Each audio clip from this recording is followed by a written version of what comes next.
جو لوگ تبلیغی جماعت کے کام میں سرگرم ہوتے ہیں ان کے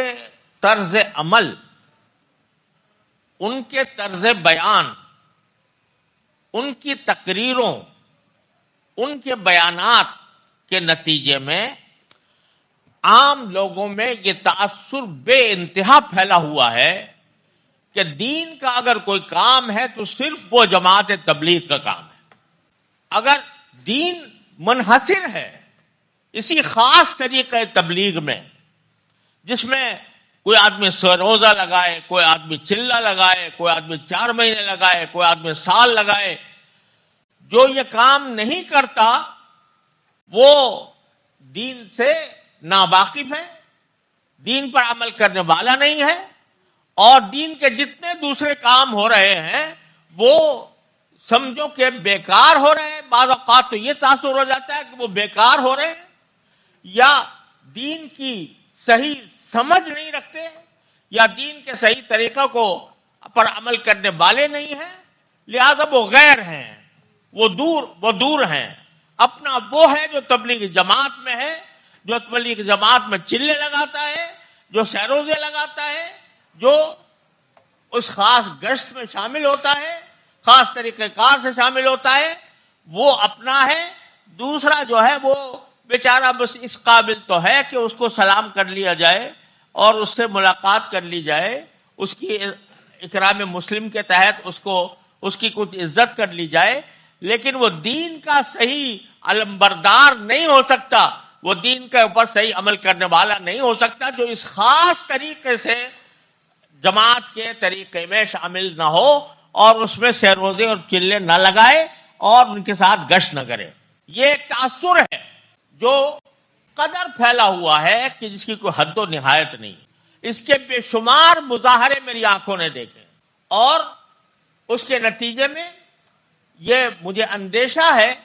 کہ کسی وقت یہ تاثر اگر بڑھتا چلا جائے تو یہ ایک فرقے کی شکل اختیار نہ کرے۔ اس کا ایک نتیجہ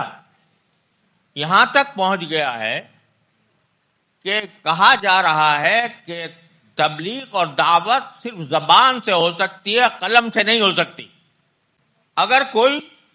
دوسروں کو قلم کے ذریعے، تحریر کے ذریعے،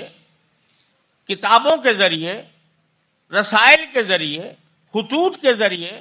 اگر دین کی طرف بلاتا ہے، وہ دعوت نہیں ہے، وہ تبلیغ نہیں ہے۔ وہ اس کو اگر کوئی تبلیغ سمجھتا ہے تو غلط ہے۔ یہاں تک بات کہی جا رہی ہے، جس کا مطلب یہ ہے کہ پوری 1400 سال کی تاریخ میں جن لوگوں نے دین کے اوپر محنت کی، دین کی تبلیغ اور اس کے نشر و اشاعت کے لیے کتابیں لکھی، قرآن کی تفسیر کی، حدیث کا درس دیا، فقہ کے احکام لوگوں تک پہنچائے، وہ سب بیکار ہے۔ وہ دعوت میں داخل ہی نہیں ہے، وہ تبلیغ میں داخل ہی نہیں ہے، وہ سارا کا سارا جو ہے وہ دعوت اور تبلیغ سے باہر ہے۔ اس قسم کی باتیں بھی کہی جانے لگی ہیں۔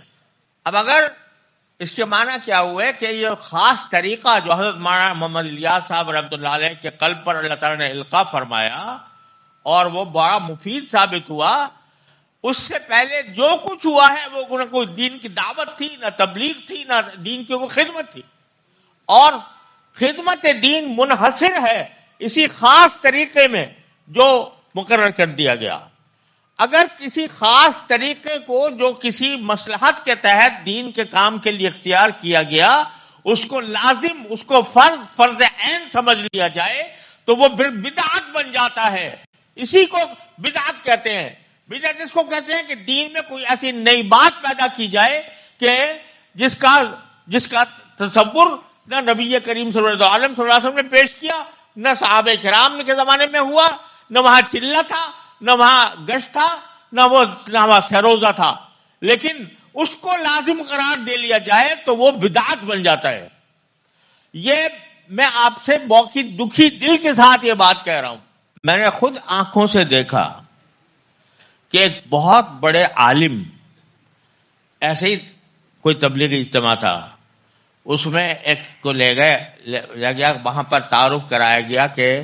یہ انہوں نے بڑے عالم ہیں، انہوں نے بہت بڑی خدمت انجام دی ہے، بہت کتابیں لکھی ہیں، بہت دین کی خدمت کی ہے۔ وہاں سے مجمع سے سوال یہ کھڑا ہوا گیا ایک آدمی، اس نے کہا کہ یہ بتاؤ چلے کتنے لگائے اس نے؟ یہ عالم ہے تو چلے کتنے لگائے اس نے؟ یہ سوال کیا جا رہا ہے اس سے مجمع۔ تو یہ ذہنیت جو پیدا ہو رہی ہے، یہ اگر یہ ذہنیت ختم نہ کی گئی تو یہ فرقہ بن جائے گا اور یہ بدعت بن جائے گی۔ ایک بیچارے بہت ہی مخلص بندے ہیں جو میرے پاس ہر مہینے تقریباً بہت لمبا خط بھیجتے ہیں۔ اس خط کے اندر یہ لکھتے ہیں کہ اگر آپ کو جہنم سے بچنا ہے تو واحد طریقہ یہ ہے کہ تم کوئی چلے لگانا کا شروع کر دو، ورنہ جہنم سے بچنے کا تمہارے پاس کوئی راستہ نہیں۔ غرض یہ ایک ذہنیت ہے جو رفتہ رفتہ پیدا ہو رہی ہے، بیانات سے پیدا ہو رہی ہے۔ بیانات میں ہو سکتا ہے کوئی حدود و قیود کے ساتھ بات کی جاتی ہو، لیکن ذہنیت یہ بن رہی ہے کہ یہ خاص طریقہ فرض عین ہے۔ یہ خاص طریقہ ایک سہولت کے لیے اختیار کیا گیا، افادیت کے لیے اختیار کیا گیا، اس سے بہت فائدہ پہنچا، لیکن یہ کہنا کہ جو اس خاص طریقے سے کام نہیں کر رہا، وہ دعوت نہیں دے رہا، وہ تبلیغ نہیں کر رہا، یہ چیز ہے کہ اس کو بدعت بنا دے گی، اس کے فرقہ بنا دے گی۔